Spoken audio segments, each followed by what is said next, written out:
നമസ്തേ. ഗുരുവും ദൈവവും ഒന്നുതന്നെ. ദിവ് എന്ന സംസ്കൃത ധാതുവിൽ നിന്നുമാണ് ദൈവം എന്ന പദത്തിൻ്റെ നിഷ്പത്തി. അതിന് പ്രകാശമെന്നർത്ഥം. സ്വയം പ്രകാശിക്കുകയും മറ്റുള്ളവയെ പ്രകാശിപ്പിക്കുന്നതുമാണ് ദൈവം. ഗുരു എന്നതിലെ ഗു അന്ധകാരം, രു നിരോധിക്കുന്നത് അഥവാ നിരോധിച്ചത്. അന്ധകാരത്തെ നിരോധിച്ചു കഴിഞ്ഞാൽ പിന്നെയുള്ളത് പ്രകാശമാണല്ലോ. അപ്പോൾ ദൈവവും ഗുരുവും സാമാന്യധർമ്മം കൊണ്ട് ഒന്ന് തന്നെ.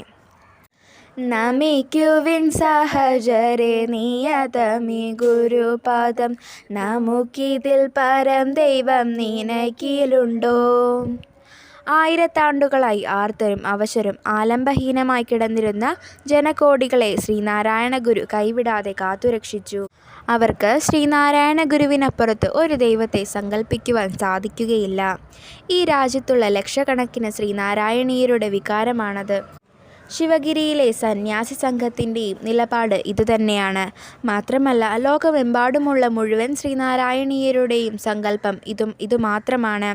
ഒരു യഥാർത്ഥ ഗുരുഭക്ത ശ്രീനാരായണ ഗുരുവിനപ്പുറത്ത് ഒരു ഈശ്വര സങ്കല്പം ഇല്ലേ ഇല്ല. നന്ദി.